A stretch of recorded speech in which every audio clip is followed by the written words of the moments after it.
it's going to be a long. Good evening, everyone. Thank you for joining us.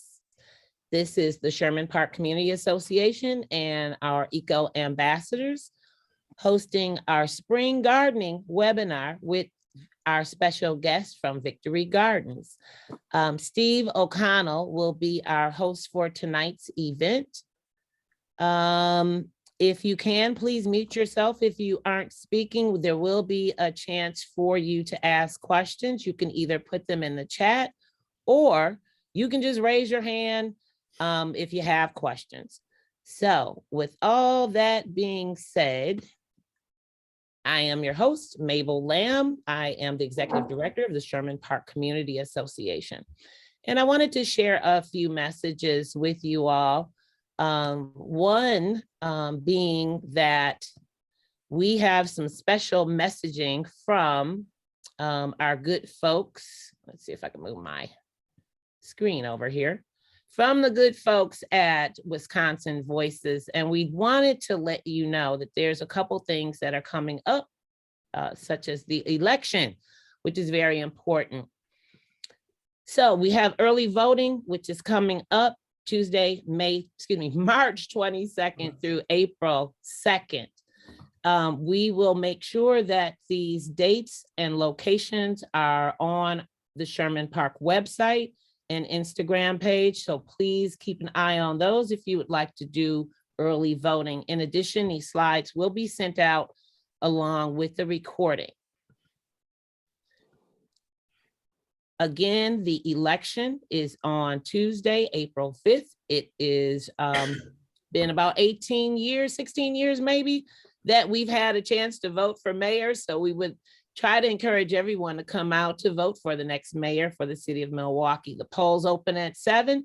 There's over 180 polling locations, 10 in Sherman Park. So what you can do is go to myvote.wi.gov, click where do I vote. There has been some redistricting, so we want to make sure that everyone is familiar with the polling location. Also, we need volunteers for the April 5th election. Sherman Park Community Association hosts a 3-ward polling site at the Mary Ryan Boys and Girls Club. Polls open again at 7 and close at 8. If you are interested, you can work a full day from 6 a.m. to 8:30 p.m. You could work split shifts from 6 to 2 or 1:30 to 8:30. You could also just come in for a few hours to lend a hand. We do provide breaks, meals, beverages throughout the day. Basically, the expectations, once voters arrive, we need greeters, we need people who will help distribute and issue ballots and check identification, register voters, monitor the voting equipment, and explain how to mark the ballot itself. Also, we do provide curbside voting for our elderly residents as well as our disabled citizens. And then at the end, we usually tabulate and count the votes when the polls close. So if you're interested in participating in the election, you can contact Deborah Ford Lewis, and her phone number is listed here, as well as her email address. I will put it in the chat. But if you have additional questions regarding voting, again, please go to www.myvote.wi.gov, or you could also call the Election Commission at 414-286-3491. Now, just about done, but I wanted to just kind of alert you all to some of the upcoming events that Sherman Park Community Association will be hosting with our partners. On April 14th, the Center Street bid, along with SPCA and the Department of Public Works, will be discussing rapid implementation for Center Street. April 28th, Grassland Manor, along with us and DPW, will be discussing the rapid implementation for Capitol Drive. There's an Arbor Day event. We will definitely post that once we've solidified a location. That will be April 29th. May 14th and 15th is the big clean. We need to do a Sherman Park cleanup to keep our neighborhood clean. And then on May 22nd is Earth Day in May at Sherman Park. And June 12th, Park Lawn Assembly will be launching their summer series of events. This particular event on June 12th will be in the park. Again, I'd like to thank you all for joining us. This message has been brought to you with the generous support of Wisconsin Voices, the Sherman Park Community Association, and Sherman Park Votes. With all that said, I'm going to turn back my screen over to Steve O'Connell. He will be our Master of Ceremonies for tonight. And thank you all for joining us. Great, thanks, Mabel. Just a quick reminder, make sure you mute your microphones. Otherwise, we're getting feedback from folks. And the 262 number seems to be the one that keeps popping up on the phone. So if you want to mute yourself, that would be helpful to us. Welcome to all of you. This evening, we want to start, first of all, with an introduction of Joe Fitzgerald. He is our tree guru. As a lot of you know, we have been granted a DNR grant to begin to look at enlarging the tree canopy in Sherman Park, planting trees and working with all of us who have trees in our yards and things of that nature. And Joe is going to give us a quick introduction to what this program is all about. And then at the end, if any of you have any questions, we'll address those to Joe at the end also. So Joe, you want to be first tonight? Absolutely. Thanks so much, Steve. And thank you all the folks who are presenting tonight for creating some space for me to talk quickly about what we're working on with the forestry grant with the SPCA here and the Sherman Park Eco Team. I just wanted to quickly say hello. My name is Joe Fitzgerald. I work with Milwaukee Water Commons, which is a environmental nonprofit organization here in Milwaukee, based over off of Fond du Lac Ave across from Johnson's Park. We work as a cross-city network to foster connection, collaboration, and broad community leadership on behalf of our waters. And this year, like Steve mentioned, we're working with the Sherman Park, working in the Sherman Park neighborhood here to try to do work around the urban canopy here. And this is a grant that's sponsored by the Wisconsin Department of Natural Resources. And there's a few different components of the project that we've been checking in with folks on these calls about for, since about the beginning of the year, and just wanted to do a little bit of an update here on some action items, I guess, that folks can get involved with here on the call. So we'll have more information throughout the year, and you'll see us at events and all of this to keep you updated about what's going on with the grant. I really wanted to first, though, just introduce a few things that are really moving right now as things are warming up and get them on folks' radars. The first one is one of the project components is around establishing a neighborhood tree board.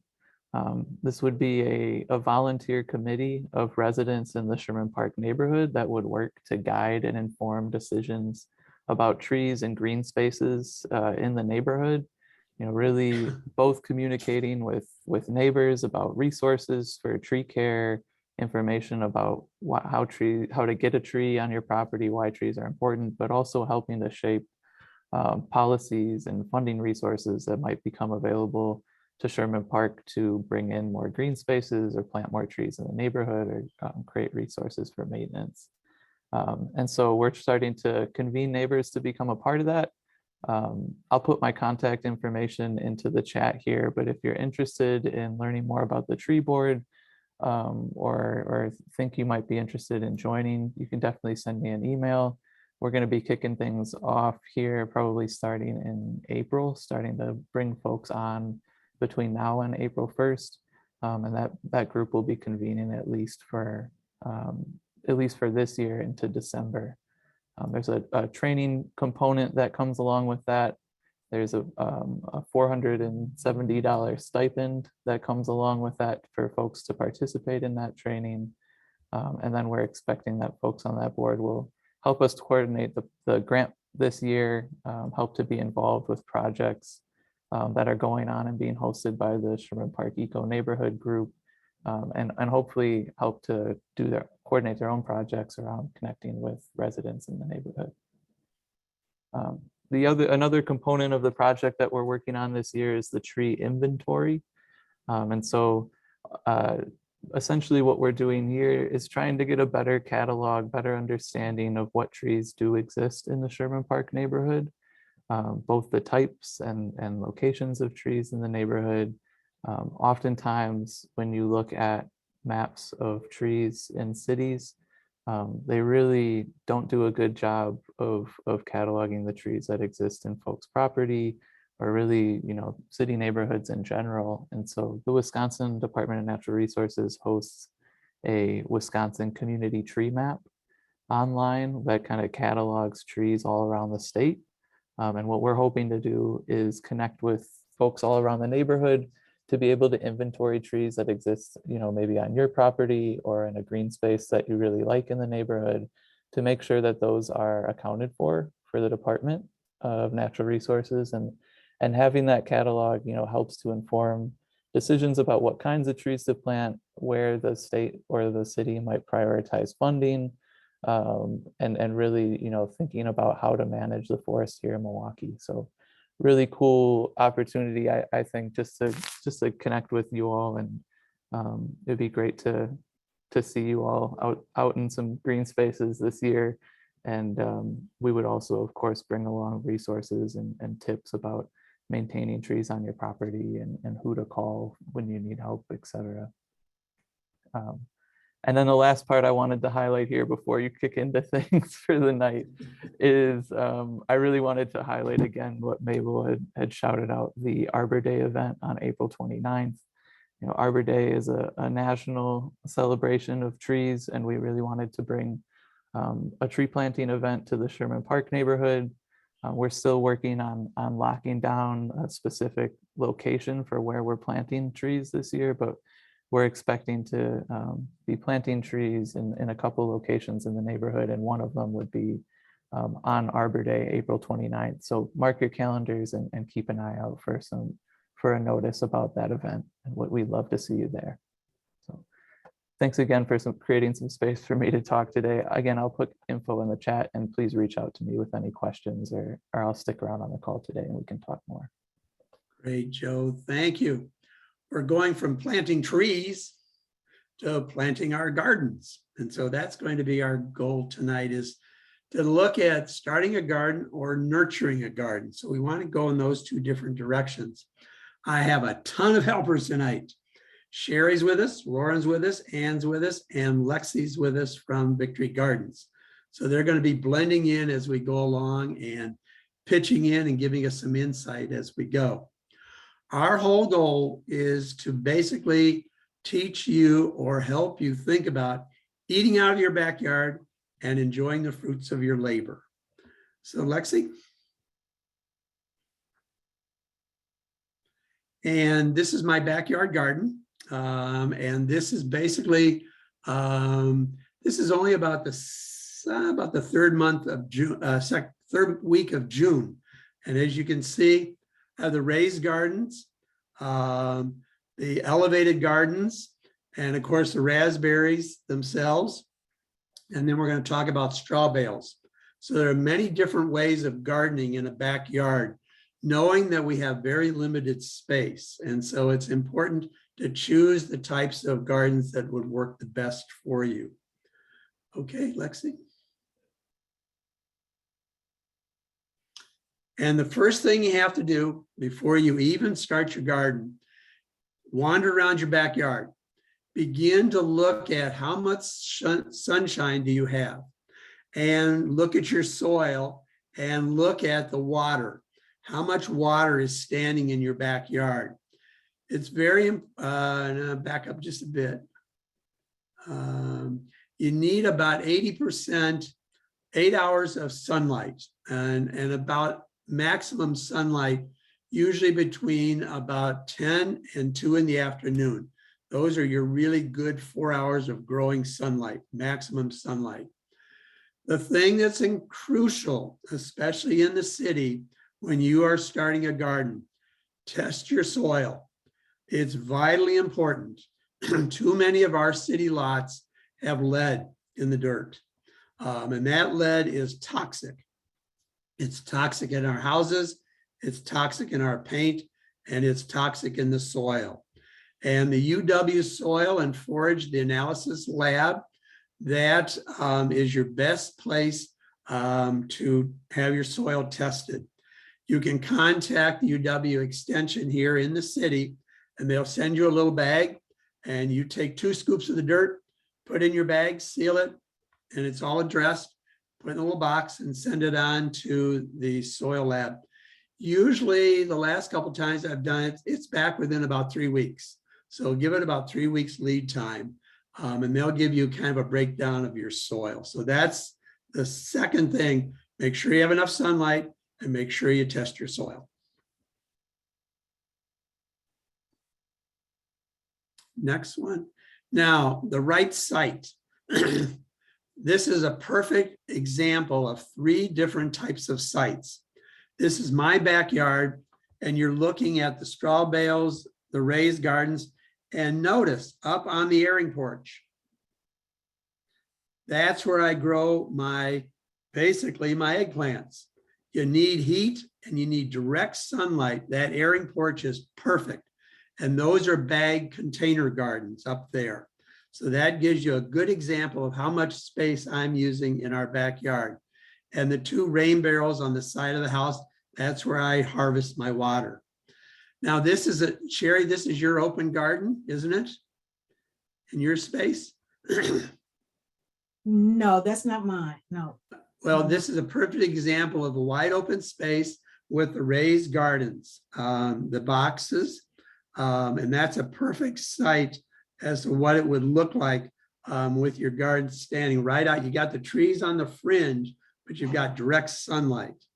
And then these are right along, like a house is right next to this site and the fence, and there are raised gardens using up as much space as you can. And that's a perfect example of limited space, but with those raised gardens, you've got all kinds of growing space that you can use. Okay. Now, choosing the right site. The space is what you can manage. And one of the first things I always point out to people is gardening is not the easiest thing to do the first time out. So don't bite off too much that you can't handle. I've seen a lot of people think, oh, I can plant a big old garden and I can get this thing going.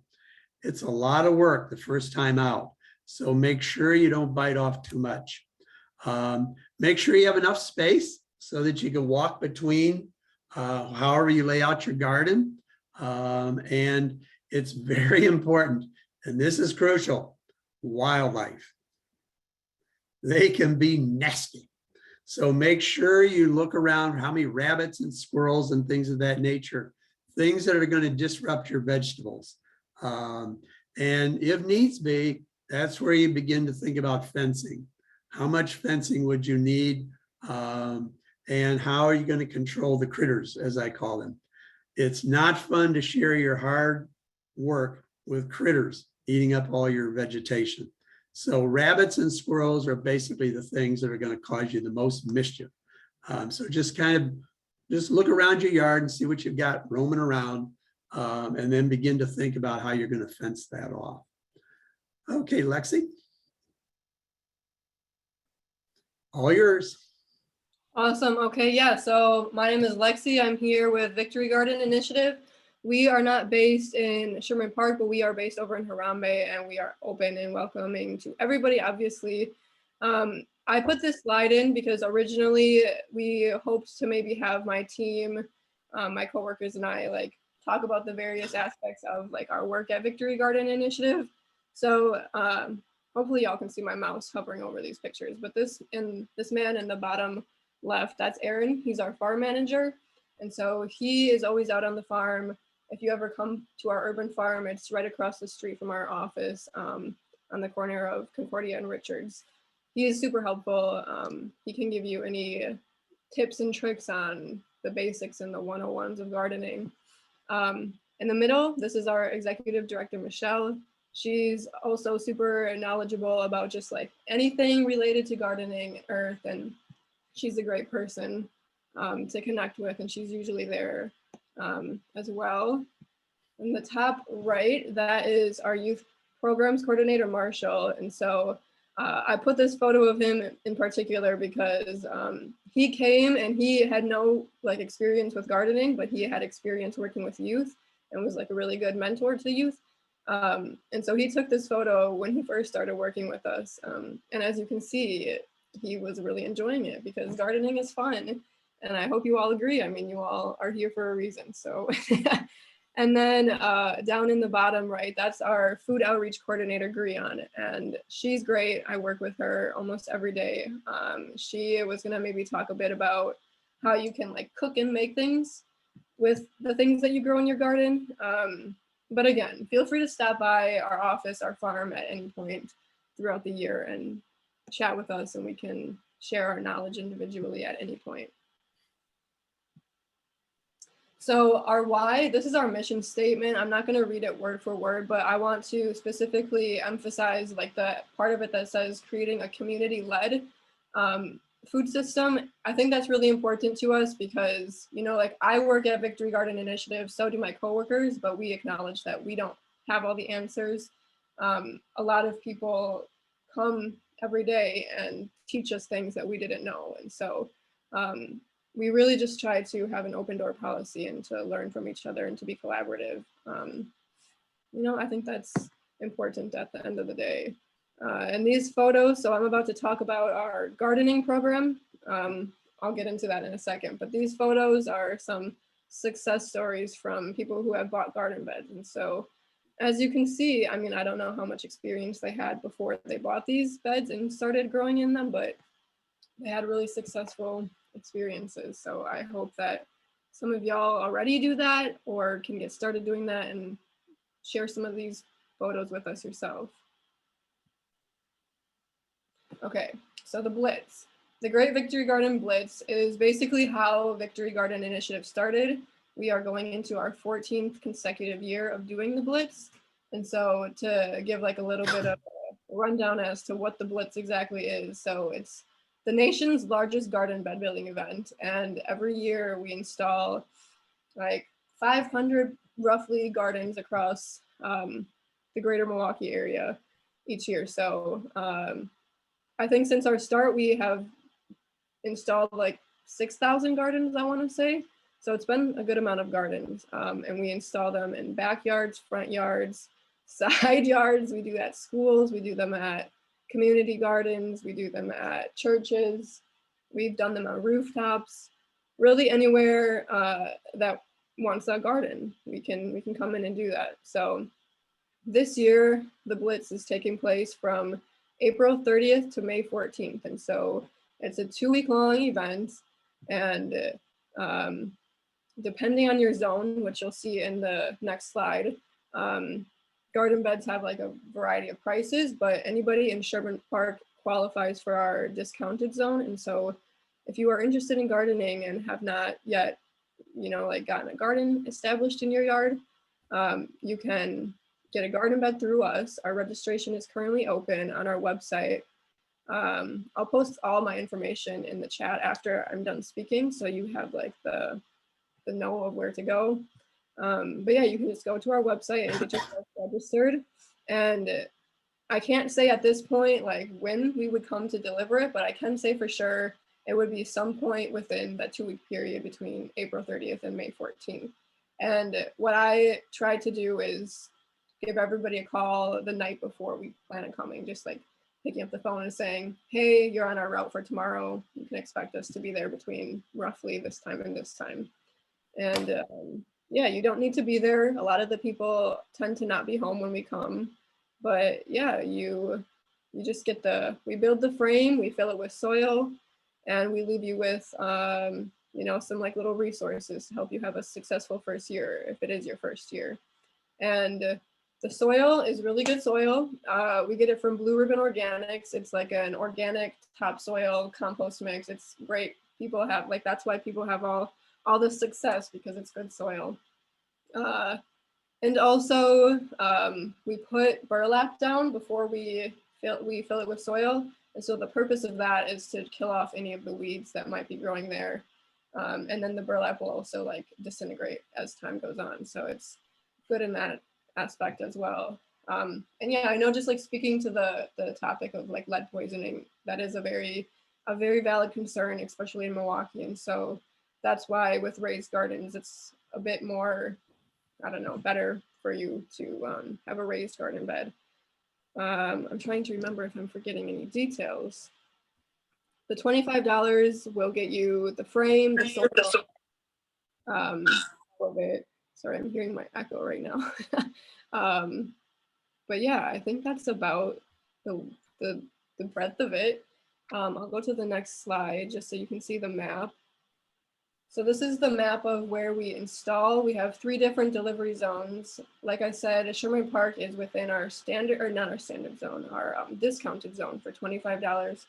And then aside from that, we have 2 other zones, which are just kind of more of like the outer neighborhoods. And then like Franklin, Oak Creek, Glendale, city or towns like of those names. Yeah, I don't have a ton more to say. This is our poster, our little flyer for the Blitz this year.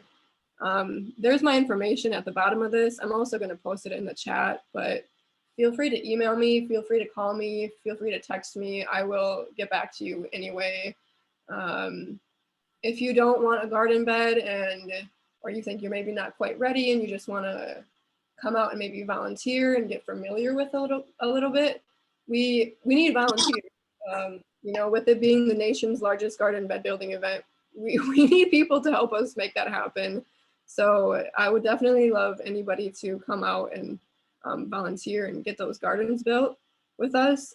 You can also sign up there on our website to be a volunteer, or you know, you can also donate as well if you feel inclined to do so. But yeah, I really think that's about the most of what I'm going to say. So I'm going to pass it back to whoever is speaking next, and I'll throw my information in the chat, and I hope to see some registrations come through for you all. Also, one last thing, sorry. Sorry to interrupt. I was just going to say that there was a question in the chat about the dimensions of the bed. Yeah, good question. So the dimensions of the bed are 4 by 8 feet in length and width, and then they are about a foot off the ground. And so another thing that we have done, it's not on the registration form just because we don't have a ton of people do it, but you could double stack your beds. So you would have to buy 2 beds. But we would come in then and double stack them and like brace them and like nail them together so they're stable. Some people prefer that option if they have like bad backs or things of that nature. The only thing is, if you are interested in having a double stacked bed, because there's not a specific place on our registration to like click that as an option, there's a question on our registration form that says like, are there any special circumstances that we should know about, like when coming to deliver your bed? And that is where you would mention, can you please like double stack my beds? And then we'll be like, for sure. Yeah, I think, yeah, that's it. And Lauren, she bought a garden bed and it's going to be raffled at the end, I believe. And so stay tuned. Is there any other questions? Hi, Lexi. This is Yvonne McCaskill. Yeah. I recognize your name, actually, I think. Say it again. I said, I think I recognize your name, actually. From... Oh, yeah, you do. I can be a pest sometimes. I think we talked a lot. There you go. I think we talked a lot on the phone. But I see on the flyer, it says that soil is available for reduced rate. Now, I haven't looked at the order form. Is that same as last year, $25, or is it less than that? Yeah, so see, y'all are asking questions that I should have made a point to say. So thank you for that question as well. So we also do, if you have a garden bed already and you, for example, maybe it's depleting because soil depletes naturally over time with rain, etc. So you can also just get only soil. You don't have to get the garden bed frame. And to answer your question about the price, it is $25. So everything in the discount zone is $25. Okay, thanks. Mm-hmm. Great. Still a great deal. Yeah. That it is, that's for sure. Which I did last year. I got the extra soil. Good. There you go. So Awesome. it looks like there's 3 of you that that have these beds. So thank you, congratulations. Yay. I've seen 3 people on the chat. Represent. Yeah, and also, since my mic is open, Yeah, before COVID, we were able to get 6 beds for our church, which is in the 06 zip code. And staff came out and did a presentation to our members, and that really helped to win them over because people were concerned about maintaining these garden beds. So not to prolong it, but the staff really did a great job, at encouraging the church members on the benefits of growing your own food. Mhm. That's awesome. that's great. Thanks, Yvonne. So now there's 4 of you. That's great. You got a lot of disciples here, Lexi. Awesome. All right, I'll pass it along. Okay, and up to the next slide. Now, your layout of your garden site. The one side is basically what it should look like. Got your raised gardens, you got your straw bale gardens, you got your container garden, and you've got, you can't quite see my mound garden, and the rain barrel in the back, the white rain barrel. The mess waiting to take over. Anybody see what the potential problem is? I've got, on the mound garden, I've got basically potatoes growing, and I decided, well, I'm going to throw 2 zucchinis in there. You see how large the zucchinis are already, and this is very early in the season. I got no potatoes. Those zucchinis just took over. And there again, that layout of your garden site is very important. How far are those plants going to expand? How far are they going to reach out into your garden? So that was a bad experience for me that one year. Didn't get any potatoes. Okay, the next one. Now, the other thing is water. Sunshine, soil, and water, the 3 key components. Check for your water runoff. Look around your yard and make sure that your garden space isn't too elevated that you're going to lose the water that you're pouring on your plants. Soil erosion and the lack of good watering can always be an issue. And so it's very important to keep in the back of your mind. The other problem is a low spot where water is going to collect. If you get too much moisture, overwatering causes all kinds of issues. So just check your site and make sure you're not going to have too much runoff, or you're going to have water sitting for long periods of time. And then also be prepared for large rain events. The last couple of years, we've had some large rain events. And if you don't have enough irrigation so that you can drain off that water, it can be a problem, and your garden can get washed out by these large rain events. Okay, the next one, Lexi. Now, preparing your garden site, and Ann made a good point before. No chemicals. That's the first rule of thumb. You are not going to kill off your grass with chemicals. Remember, you're going to plant veggies, vegetables. You cannot have chemical residue sitting in that soil when you put your vegetables into the soil. So be very careful there. The best thing to do is to rake and pull up the grass as much as you can. And usually a good hoe, cut the grass right at the surface and try to cut those roots as best you can. And then the best thing to do is to use a shovel and turn over the soil, break up that soil, and loosen up the soil for your plants and your seeds. So try to get that grass as best you can off the top of the garden. Okay, the next one, Lexi. And then best thing, and Ann, you had a good point. What was your point, Ann?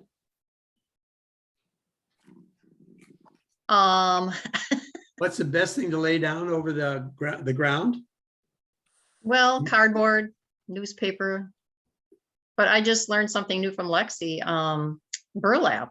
Yeah. I didn't realize that would just disintegrate naturally. Yeah, that'll break up. So cardboard, newspaper, any of that type of material to lay down over the grass before you put your dirt down. Leaves and fresh compost, I would avoid those because a lot of times the leaves, all kinds of seeds, all kinds of other debris is in those leaves, and you really don't want that underneath your dirt. Otherwise, you're going to have grass coming up through, or you're going to have weeds coming up through there. That doesn't help. I would avoid a synthetic canopy. Those covers don't break down that quickly. And a lot of times they're made from oil, an oil-based product, and that's going to seep up into your dirt. So I would avoid those synthetic canopies. You can use them for covering over and for watering, keeping water in, but not underneath your soil. It's not the safest thing. If I could add on to that Yeah, a little Lauren? bit, one exception to that, and I agree that you shouldn't bury those, but if you are an advanced planner, which I am not, and you have time where you're going to be covering your soil and leave it covered like over the winter so your grass fully dies and will not come back, then you can get a thick tarp or something and cover it and reuse it for future places of killing, or give it to somebody else to do the next thing. Just don't bury it. But that type of material does work really well to even kill quack grass and things if you have a field that has been kind of going wild for a while. Yeah, and Lauren, you're right. You're putting it on the top. You're not putting dirt on top Right. of that. Yep. Yeah, so no, that's a good point. That's exactly like where you cover your plants, your tomato plants and that type of thing in the summer. Keep the heat, water in. That's on the top, but not underneath. So what was the one question somebody just had in the chat? I just missed it. Hey, that question was, if you I got are getting soil added to your raised bed, should you lay down cardboard or burlap again? Nope, you do not have to. Once your garden is off and running and the grass has died out, you don't have to cover it again with burlap or with cardboard. Your soil is perfect that way, not a problem at all. My suggestion is a minimum of 6 inches of soil, but the best is about a foot of soil above the ground for your raised gardens. Because you're still, even though you have your soil tested, that lead still is down in that soil. And once you start going down 5, 6, 8, 10 inches, sometimes you start to disturb that lead and it starts to come up again. So getting up a good foot is the safest thing to do. And you're asking about, oops, you're still muted, Ann. I was just answering the question about sending in a sample, Oh, yes. that if you have a raised bed, you really don't need to worry about that. Yeah, so that's a good point. Excellent point. Now, the next thing, once you've got your bed all laid out, et cetera, lay out your rows. Use string and stakes so that your rows are going to be nice and straight. That's the easiest way to do it. And then don't forget your walking paths. And I always use wood chips. And Washington Park over by the Ecology Center, they have, it's at least 2 stories high, big old huge pile of wood chips, and they work out the best. Is that free for the taking? Free for the taking. Oh my gosh, I never knew that. Yep, just back right in there. Best thing to do is use wood chips. There are other synthetic materials that you can use, but my rule of thumb, stay as natural as possible. Steer clear of anything as an oil base, tar base, or residue that might seep into your ground. Okay, Lexi. Okay, raised beds and growing styles. In-ground gardens, use rows that you can manage. And I till them. I use a small little Mantis rototiller, and you loosen up that ground as best you can. And my always suggestion, complement it with composted soil. So your dirt is good, but if you can wrap in some composted soil into your own dirt, that's very helpful. The one thing that's a problem in Milwaukee is our clay. Our clay is really rock hard sometimes. And the more composted soil in there, the better off your ground is going to be. And there are basically 5 different varieties of raised gardens. A mound garden, basically up about a foot to a foot and a half of just pure dirt, composted dirt. Your mound garden is one of the best ways to garden. You don't have any wood around it or anything of that nature. It's just a natural mound. And like I pointed out before, perfect for raising any of your tubers. Sweet potatoes, peanuts, anything of that nature. Mound garden is perfect for that. The veg trug, and I'll show you those in a minute. That's the V shape, and mine are 4 feet up. I have a bad back, and it's a V-shaped garden. The outside is about maybe 8 inches of dirt, and then into the middle is about 2 feet down. And in the middle of your garden, that's where your tubers go. That can go down into that V shape where the dirt is. A raised garden, and that's exactly what Lexi was talking about, a foot off the ground, plastic or untreated wood. Crucial, do not use any wood that has any treatment to it. You do not want any of that chemical leaching into your dirt. That is not good for your vegetables. So always untreated wood. Bag gardens, these are what we call containers. You can go the regular bags, you can buy them, or you can use 5-gallon buckets and drill a couple holes in it so the water seeps out, doesn't catch in the bottom all the time. Those are perfect. Those are for limited space, like I showed you up on the airing porch, where you don't have a lot of space. But those bag gardens or container gardens are perfect for limited space. And the other one is straw bales.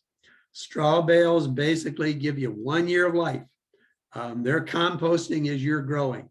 And they're perfect, especially for tomatoes. Tomatoes, a lot of times will pick up germs that are left from the year before, and they can kill your tomato plants. So it's very important to use the straw bales, especially for tomatoes. And I'll show you those in a minute. So Lexi, you were going to say, I'm sorry. Oh, I mentioned in the chat that the type of lumber that we use for the VGI beds is untreated pine, and that cedar is another good option, but it's like more durable and stronger of a wood, but it is a bit more expensive. So it's just another alternative. That's great. Thanks, Lexi. Okay, the next one. Now, here are the examples that we're talking about. On the right side, that's a raised garden. That's a perfect example of a raised garden with untreated lumber. You can tell right away there's no color in that lumber. And then in the back side of that, you can see a raised garden. And then over to my veg trugs, those are the V-shaped 4 feet off the ground examples of what they're called veg trugs. And those are perfect. Sherry, you use those, don't you? Veg trugs? Yes, and I definitely had a question. What would be the best thing to grow? Is that more like for sweet potatoes and things like that? What would you grow in that type of bed? In the veg trugs? Yes, here with the V shape, Oh, 4 feet off the ground. Sherry, honestly, I grow everything but tomatoes and peppers. Plants that get up too high. Yeah. It's very hard to stake them in there because you don't have enough dirt or anything to drive the stakes in. Otherwise, I grow everything in those. Right now, in the next couple of days, I'll start lettuce and beets and carrots in there. Lettuce on the outside and the beets and the carrots right down the middle. The tuber plants, they go down into the soil. I actually did cabbage and collard greens in them. Yes. And it didn't do real good, or maybe it was just me. Maybe I just didn't. Maybe it was the soil. I don't know. I'm unsure. But Well, I didn't. Yeah. Collard greens need to run out their roots. They love to get those roots down into the soil and out to the sides. Mhm. And they want water all the time. Remember, those greens love water, and Okay. that's not the best for that type of thing. Okay. There was a question in the chat. Yeah. Someone asked, where do you get the veg trucks from? The veg trugs are for Gardener Supply. Mabel, why don't you put my email address in there and you guys can contact me and I'll get the information to you. Will do. And those things are, I mean, those are the best, especially for those of us who have bad backs. I have 1, 2, 3, 4, 5, 6 here, and I have 3 over at Capitol Drive Lutheran that we grow veggies over there for the older adults and the children. And those things are, those are growing. They're phenomenal. These are the larger ones.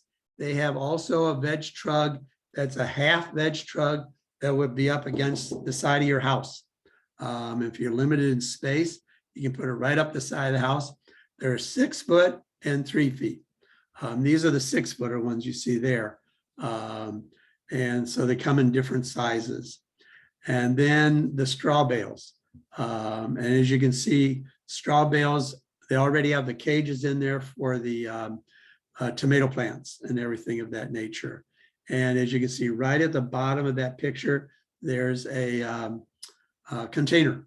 And you can see basically I'm growing beans. I'm growing some beans in that container. And you can see how I use all that space. Okay, Lexi, the next slide. Steve, Yes. sorry, Yvonne. before you move on, I just Oh, happened, sure. to look up those veg things, Yeah. and they're running like $200 to $300. Is there a more economical version of them anywhere? Nope. No, honestly, they are pricey, but Yeah. those things, I'll bet you those things are at least 6 years old already. They last because they're off the ground, and I'm very careful about, I put concrete slabs underneath them so they're not rotting. And the nice thing is there's no moisture that's coming up from the bottom to rot those things out.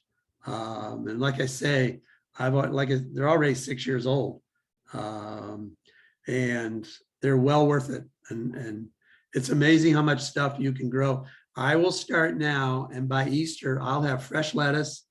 By midsummer, I'll have beets, carrots, etc. I pull all that up and I put in my fall lettuce, and I've had lettuce all the way up until Christmas. I put heaters in there and everything. And so they're well worth it. And they're Can I, phenomenal. Yeah, Vaughn. okay, can I ask another? Lexi, is there anything called or such a thing as a double raised bed? Can you put a raised bed on top of another raised bed and fill it up? Yeah, If we you do that. support- It's not on our actual registration form, but so the standard bed is like a foot tall. And so if you were to buy 2 and like mention in your registration form that you want them double stacked, we would come in and double stack them to make them 2 feet tall. And then we would like brace them together so they're structurally sound, and fill it to the top with soil. Okay, not quite getting to Steve's thing, but a little bit further off the ground. Yeah, a little bit of a Yes. modification. Yeah. Yeah, okay. Well, that's 2 thank you. feet. That's 2 feet off the ground. Yeah, So, and the straw bales are about 2.5 feet off the ground.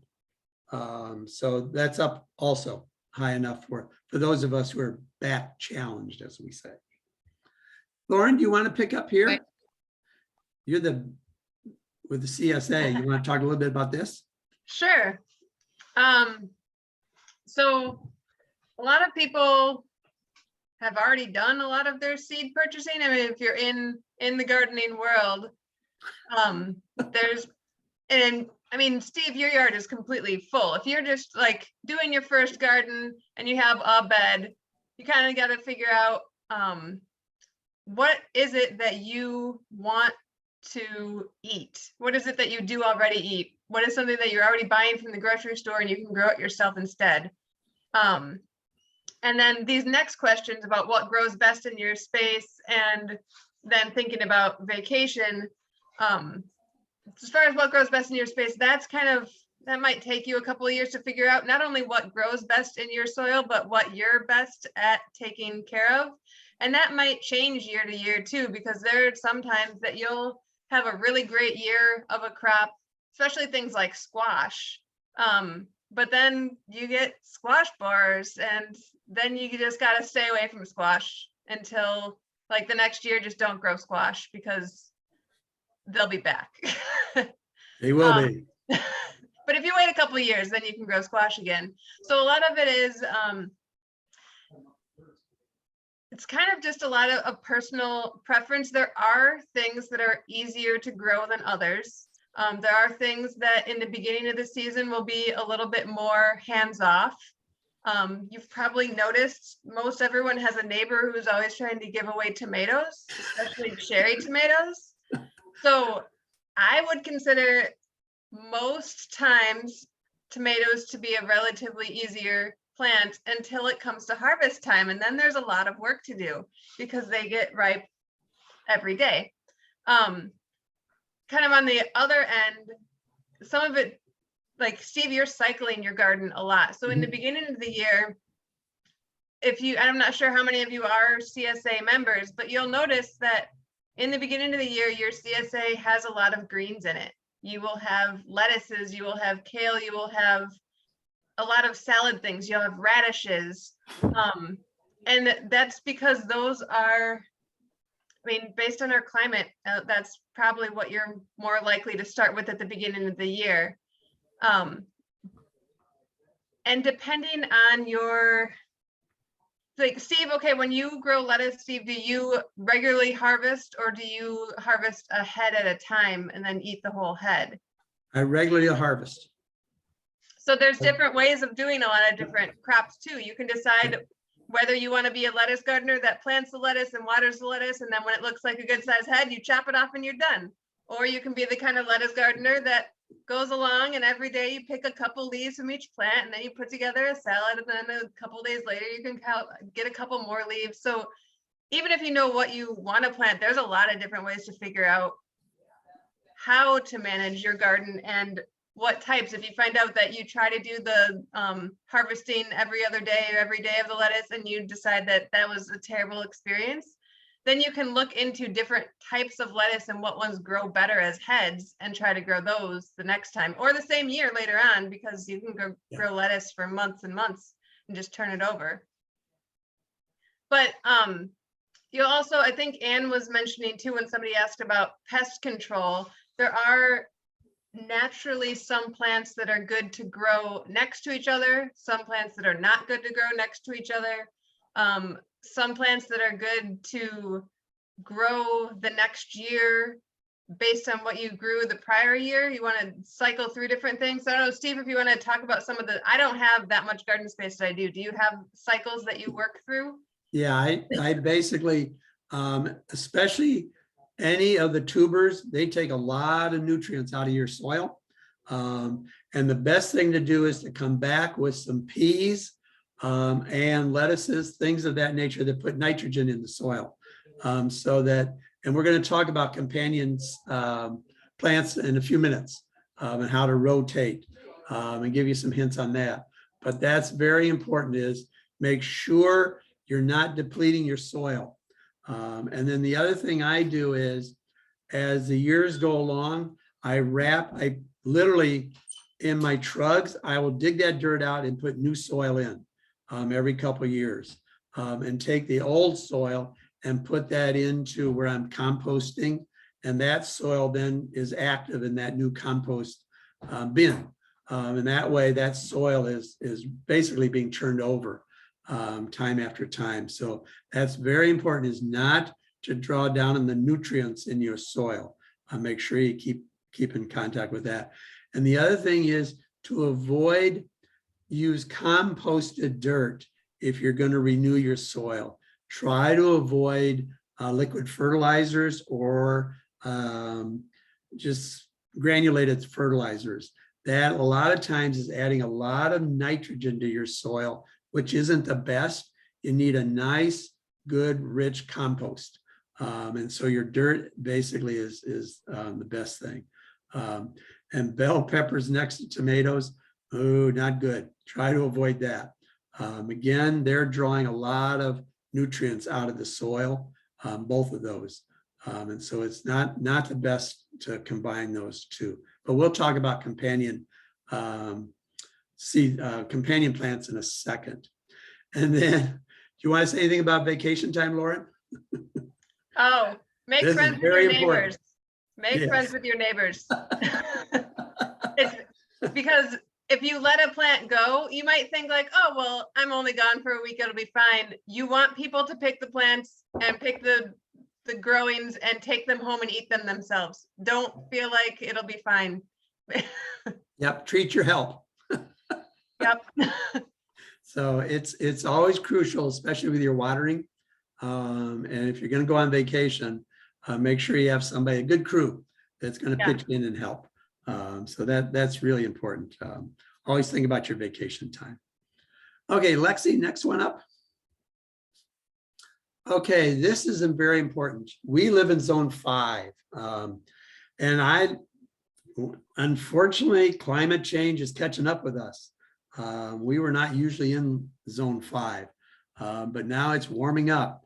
And so it's important when you begin to think about what you're the seeds that you're picking. Make sure it's zone 5. Rotating your crops in the spring, early veggies, lettuces, radishes, peas, kale. Some people plant their peas right now, St. Patty's Day. And you'll have peas by beginning of June, in middle of June. Kale, spinach, carrots, onions, all the greens. They love cool air and cool ground. There's a difference between colder, cool ground and warm ground. And so kind of keep that in the back of your mind. And that's your spring crops love the cool ground. Your summer crops like the warm ground. The one plant that really is touchy about warm ground, green beans. You would not think that, but if your soil is not warm enough, those beans are not going to come up. And your tomatoes and any of those peppers and eggplant, they do not like cold dirt, cold soil. So it's very important to keep that in the back of your mind. And May 15th, that's the cutoff date for frost. Start planting after May 15th, any sensitive plants as we call them. So keep an eye on your weather.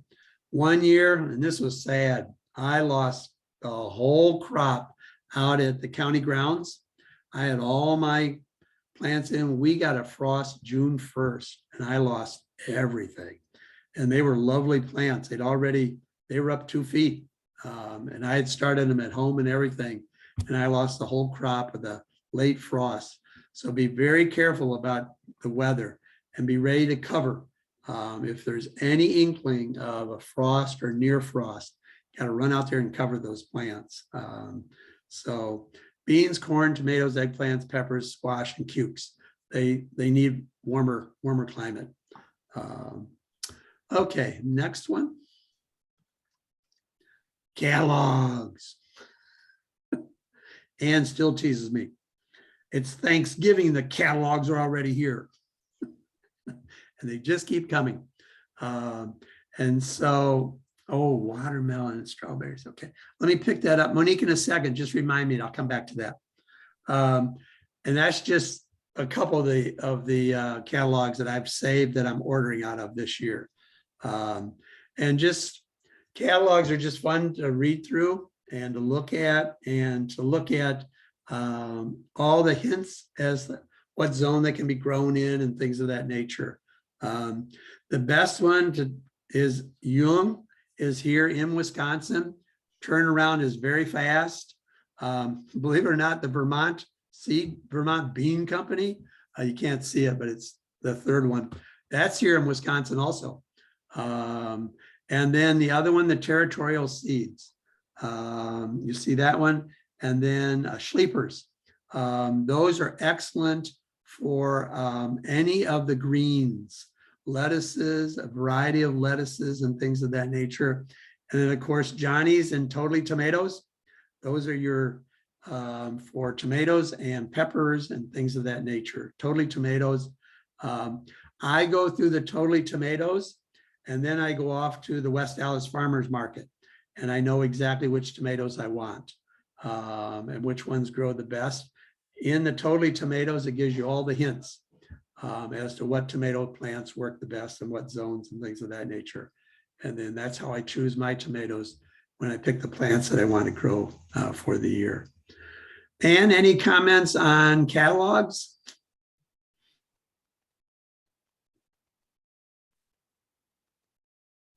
Oops, you went back mute. There you are. Yeah, no, not for me. I'm kind of making my garden growing a little simpler, so I don't look at the seed catalogs anymore. How do you do it, Ann? Well, question. I figure out which seed packets I need, and I'll just get that seed packet from a store. Okay. I rarely use all the seeds in the packets anyway, so. Okay. That's good. That's a good point, actually. You Yeah, do. and really, just want to throw this out there. You can make gardening as super technical and scientific as you want, or you can make it really simple and easy to maintain and anywhere in between. That's So, I true. mean, Steve's like I bow to Steve. He's just so fantastic. He's got the science in his head and everything. For me, I'm kind of laissez-faire, so I've got to I have to make it easy for myself, but I also want success in the garden. So I grow things that I know I can do. And I kind of switch out the years, what I'm going to grow next. And I keep those same simple items in my repertoire. Oh, Lauren, nasturtiums. You want to say a little bit about that? How we can eat flowers also? Oh, someone was just asking about things that kids Yeah. like to help with. And I think nasturtiums are one that people don't often think of because we don't often think of eating flowers, but they kind of add a little, it's almost like if you throw a little bit of mustard greens in your salad. I mean, some people have a little bit of a balk at the idea of putting a flower in their mouth, but they are really good, and it's fun for kids to be able to pick all the colors that there are and throw them in their salad bowl. Yeah, they're kind of like a taste of a mild radish, I think. They are very much so. Oh, some of those are hot. Ooh, some of those Turkish ones I get once in a while. Mercy. They're nice though. They're excellent to eat. Yvonne, are you thinking seed savers? Dried seeds? No, seed sharing. Ann was saying that she doesn't use all her seeds, very rarely. And I think that's the most of us who use any kind of seeds, whether they're flower or veggie. And so one year we did ask people to put seeds in those small little baggy things or envelopes and just share, label them and share them. Shucky darns. Mabel, Yes, that's sir. something we can do in the Bloom and Groom.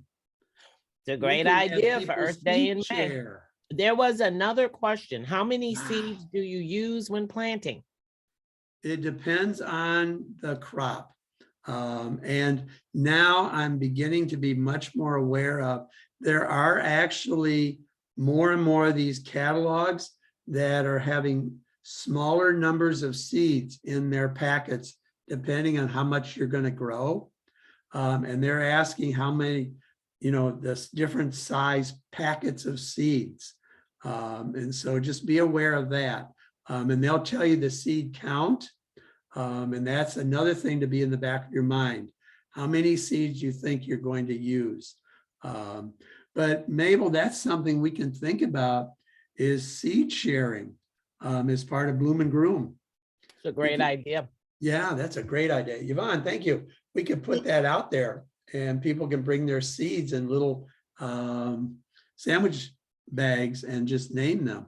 So Yvonne, you get the green thumb of the award for tonight. Now, the other thing about how many seeds you would use, like Steve said, it depends on the crop you're growing, like carrots. If you don't have a tool that the seeds are teeny weeny. So if I grow carrots, I'm kind of spilling carrots all along the row just because I can't it's hard to control how many seeds are going to fall out, but then you end up thinning them as they start coming up to give the other carrots room to grow. And some seeds like what is it, beets, they're a little bit Yeah. larger, so you can see where exactly you're placing them, and then you space them the distance it says on the label of the package. So it really depends on the size of the seed and how many, what the spacing should be. And you bring up a very important point. There's a whole new movement now in catalogs, seed tapes. And so now you can buy, especially carrots, beets, and things of that nature. They come in tapes, and they're literally, it's a thin tissue just wrapped over the seed. And so you just put your seed tape under the ground, and you don't have to go through and pull and thin and try to keep everything in as you're pulling things out and that type of thing. That's a whole new movement. And does that save you a lot of money and time? And you don't have all that goofing around trying to thin, that type of thing. So look for seed tapes. New invention, and really, really works well. And good point. I appreciate that. Thank you. Thank you. Okay, next one, Lexi. Now, nursing your seeds and your plants. Companion crop rotation. It's very good to know, especially when you have limited space, what works together and what doesn't. You really don't want to waste a lot of time when plants don't get along together. Otherwise, you're just wasting the seed and the dirt, literally, because it's not going to produce much. And so protect your garden also. And this is another problem that we're having. When you have, especially these companies, and I'm not going to name any of the companies, that come in and just spray the neighbor's yard, it's very, very crucial that you ask the neighbors to make sure they stay away from your garden. I have one guy just literally on the next block, and I was helping him with his garden all the time. And 9 times out of 10, all of his greens would just die on him. And finally I said, Eddie, what's going on? Oh, my brother likes True Green, and they come in here and they spray. I said, you know what they're spraying? And you know what's killing all your greens? And then once we started kind of covering everything, his greens kept on growing. And so that stuff, that insecticide and all that stuff is no good, especially for leaf crops, greens and things of that nature. Starting plants, your sensitive plants, you can start indoors. And you can start them like right now, actually about a couple of weeks ago. And you can start them inside in pots. A lot of times they need a lot of sunlight, so they got to be in direct sun or grow lights. And you can get your plants started that way. And that's kind of fun because then you've started your plants, you've nurtured them, you've nourished them, and then out into the garden they go. And then follow the directions on your seed packets.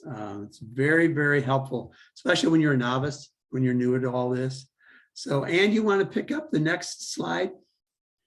Sure. I just wanted to say though, what was I going to say? It'll come to you. Something that you just said about, right out of my head. Yeah, now this is an example of, I bought this kale seed, burpee kale seed, and on the back, it will show you, I don't know if you can read it, but it'll show how much, if it's sensitive to full sun or shade or partial shade, partial sun. This requires full sun, meaning the 6 to 8 hours a day that Steve mentioned earlier. It'll say how deep to plant it. That is very, very important. You don't want to plant anything too deep, but always loosen up the soil all around. Don't just dig that little 1/4 inch depth and think the seed's going to grow. It needs the loose soil all around it as well.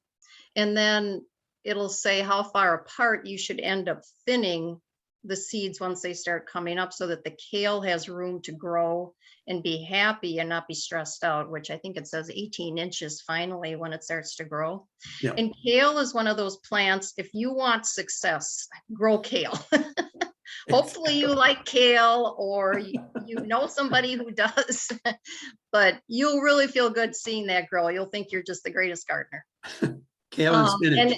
And it'll have all sorts of other directions on the back of the card. It'll even show you what, it'll give you suggested months when to start planting it for your zone. It'll have a different color green for Southeast Wisconsin there.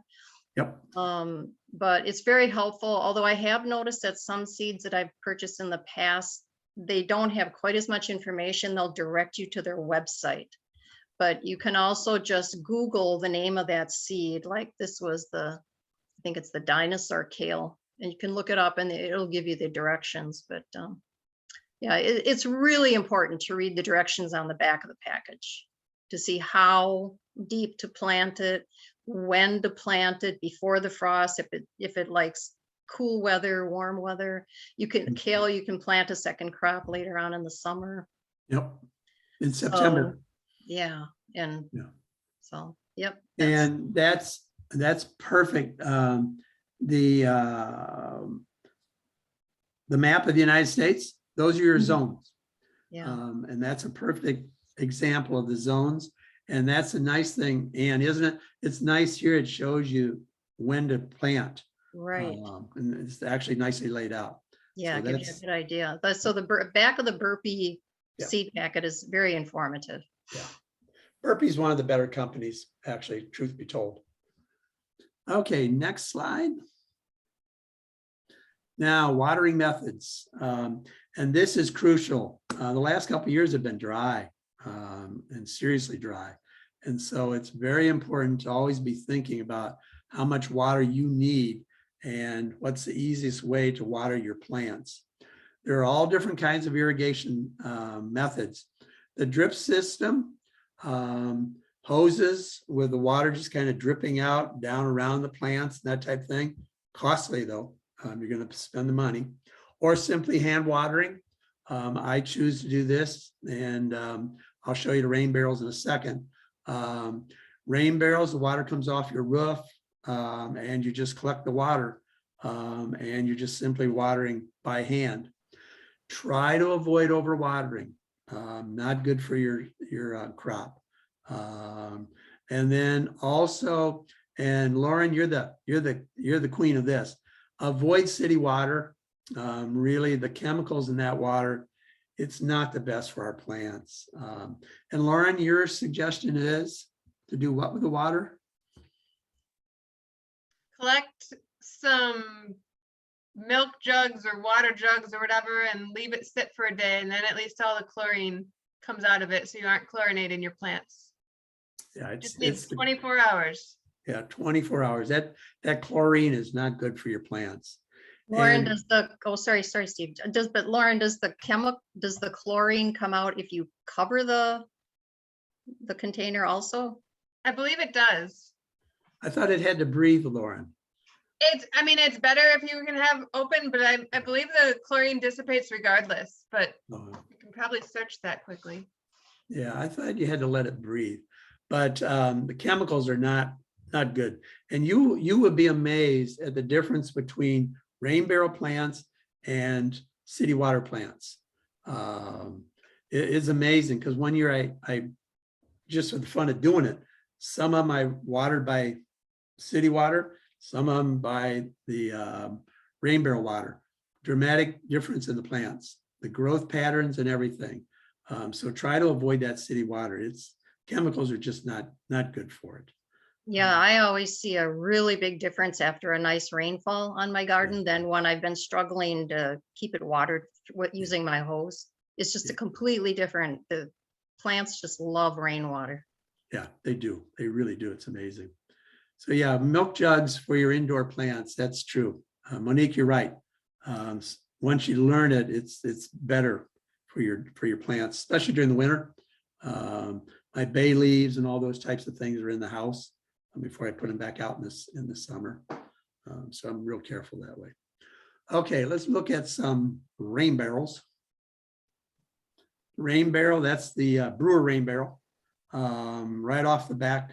And the drain goes right into it. And then my overflows are on the top.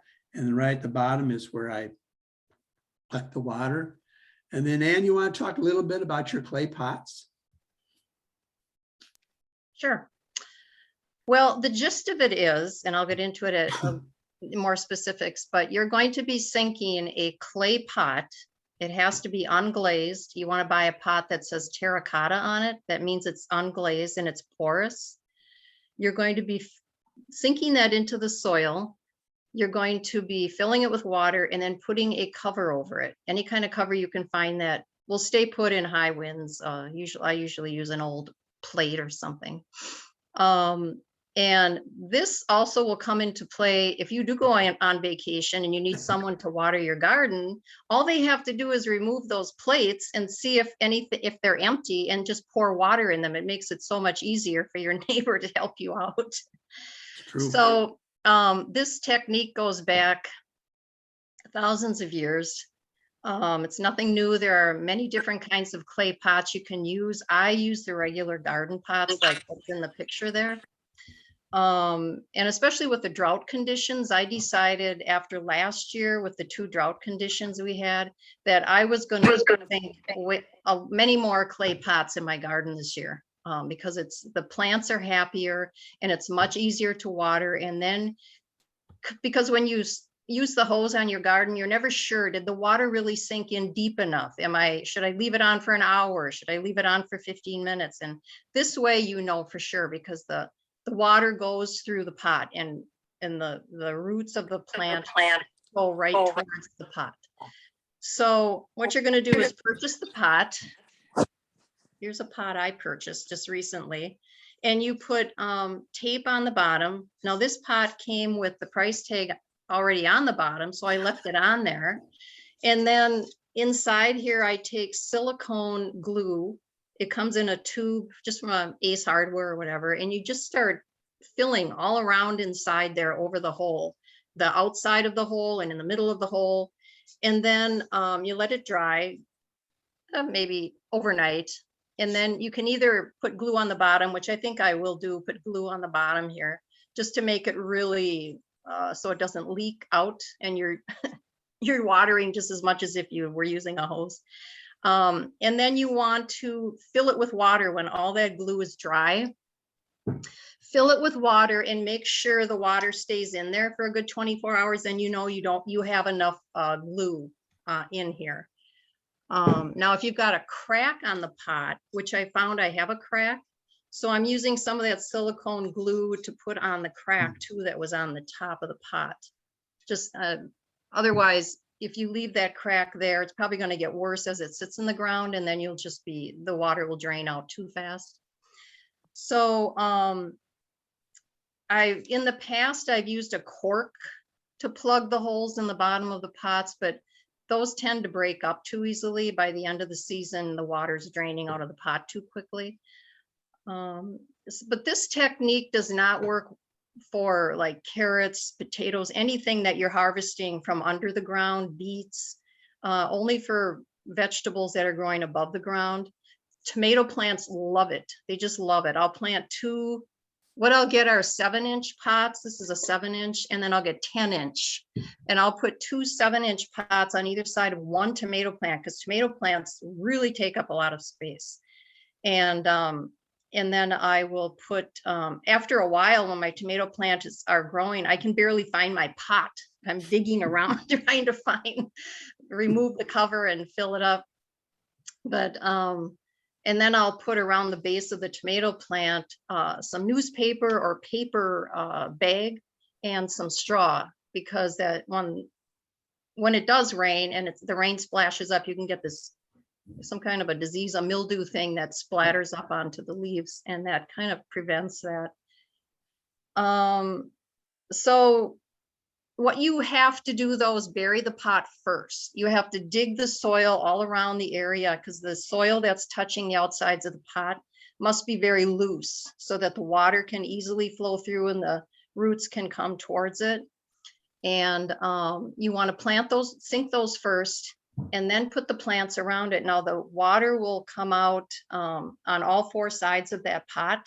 It will water on all four sides. So you can kind of make a checkerboard square design in your garden and plant things around, but make sure you realize how big some plants are going to get. Like I can only put tomato plants by 2 little pots. I could put it by 1 big one, but then I really wouldn't have room to put other plants nearby because the tomato plant always gets much bigger than I think it's going to. And then either plant your seeds around that pot if you're not going to do tomato plants, or place your seedlings around it from an area of 8 inch to 12 inches from that pot, but no more than 12 inches because it will go that far. I think maybe with the smaller pot, you might want to plant it a little closer. And so the reason to cover the pot is to keep mosquitoes from growing eggs in there and from it evaporating too fast. So that's a very important thing to remember, is to always cover it up. Some people will, if you Google, you'll find all sorts of different pots you can use. I just find it much simpler to use these clay gardening pots, but make sure they say terracotta. Otherwise it will not benefit your garden at all. But I just think that's the way to go to keep with these drought conditions. It's a much simpler way to water. You know exactly how much water the plants are getting. Of course, if you're growing carrots and underground vegetables, then you have to do it some other way. Yeah. Okay, and then next one, Lexi. Aha. Wanda has a question. Ooh, I'm sorry. Oh, Wanda, I'm sorry. I'm sorry. I have a question. Yeah. One of my neighbors, she asked a question. She asked me where she can get the rain exactly today, because I was talking about a program Yeah. and how she can get a rain barrel. The rain barrels, you can buy them. Gardener Supply has them, pricey, but the MMSD here in Milwaukee has them. Now, And Lauren, what was the price of them the last time? Each household can get one for free. Yeah, Um, but the second one was what, 45, I think I it was? can't remember. It's something around $50. I don't Yeah. remember the exact amount, but it's Yeah. $50-ish dollars if you want more than one. and Yeah. also Sherman Park Community Association typically will invite Clean Wisconsin with Ethan Taxman to our outdoor events like the Earth Day in May. Typically, you can just sign up for a rain barrel for free. Yep. Or even a native plant garden. So those two things. So we'll keep you posted on Earth Day in May and make sure. Typically, Ethan comes to our events and he usually gives out about 25 free rain barrels, and they do come and install them for you. So they would have some staff and interns that would actually come and install them properly for you, make sure that they're level in the soil, etc. So we'll keep you posted on that. Great, thank Yeah, you. Wanda, they're the best. And water's free. God sends it, you harvest it. That's the way to work. Now this, Sherry, this is water harvesting on industrial scale. This is actually a picture of the rain collection system that Groundwork Milwaukee built for our community garden. Oh, it's yours. I thought The it was Uptown Sherry's. Community Garden, yeah. Those are 2 300-gallon collection bins there. Yeah, these are great. And especially when you have a larger garden and orchard and things of that nature. This is the way to go. And it's just simply a canopy with Gutters and downspouts. gutters and downspouts, simple as that. It was a godsend when they built that for us. Aren't Because those we things were nice? we were getting our water from the hydrant across the street, and that water wasn't that great, and it was laborious. Yep. No, it's all right here. Who So, built it in? Who built it for you? Groundwork Milwaukee, they got a grant and built it for us. There are a number of them down along the Hank Aaron Trail where they have those community gardens down there, and they have a number of those. Those are really nice. Those are the way to go. That's water harvesting on an industrial scale. Okay, last slide was just an overview of what Ann just was talking about, how to put that, the terracotta pot together, how to do that. And then the last one is, and this is going to be, we're saving this. It's going to be on the SPCA website. These are some of the best websites. PBS Wisconsin put together Let's Grow Stuff. They have all these videos on how to basically put a garden together, how to raise things, what to do, what not to do, and things of that nature. Really, really, really good. Companion Veggies chart. The best one is treesforthefuture.org. Really great guide. It gives you a breakdown of what gets together, et cetera, when to plant, when not to plant, things of that nature, really helpful. And then the planting schedule guide from UW Extension. And that one gives you the actual dates, especially for us, for our zones, and late season planting. It's a great guide. So those are some of the best websites that I've seen, and things that are really easy to use. So any questions or any observations from our presenters? Anything round up? Lauren, Ann, Sherry? I I would wound just up, like, oh, sorry. I was just gonna say, since it's getting late and we're out of our time, is there anyone here who is interested in entering to try to win a Victory Garden bed to be installed this year? If you are, you could just say so in the chat so I can have a list of the number of people. Then I can use a computer program to pick a random winner. Now you can continue on with other things. Ann, anything you Yeah, want to no, say? I was just gonna emphasize again that, Yeah, don't be afraid to just start gardening. If you don't want to go through the effort of digging up your ground, making sure the soil's good, get yourself a little raised bed, get yourself a growing pot or a big round pot, and just start with something. And every year you're going to expand your knowledge. You're not going to get it all the first year. And if you're worried about starting with seeds, how does that work? Just get a seedling. Go to Fred's on Appleton. He's got a great selection of seedlings when he gets going there, and just buy a few of them, put them in the dirt, get some really good soil. It's all about the soil, and just start. perfect. Sherry, before we say kudos to Lexi, before we turn it back to Joe? No, nothing at all. I'm just overwhelmed. I'm like, yes, I'm ready. That's good. I have some tips that I didn't have last year, so we'll see how it goes this year. I'm excited. That's great. Lexi, thank you. Any final words for Victory Gardens group? No, I mean, I just appreciate having the opportunity to be here, and I would love to get more gardens built for everybody today. So I'm excited to see who wins, and I'm sure I'll be hearing from whoever is the winner, or and probably from you. So yeah, That's great. well, Lexi, thanks. You did a great Thank job you, tonight. Lexi. Yes, Thank thank you. you. Joe, you got the last word. Anything you want to say before we close up shop? Just grateful again for this group and the energy, and for the neighbors all showing up tonight. It just is so cool to see everybody together. And yeah, mark your calendars for Arbor Day. That's my one plug. We're planting veggies and we're planting trees this year. Mabel, all yours. And the last thing I will say is thank you all again for joining us. We will make sure we send out the recording as well as the slides. And stay posted to our website or our social media so that you'll know when we are connecting with some of the other organizations for the free items like the rain barrels and things like that. So we will keep you tuned in. And I thank you all for joining us. Happy planting. I'm forget- learning a lot too. Mabel, the And, food survey.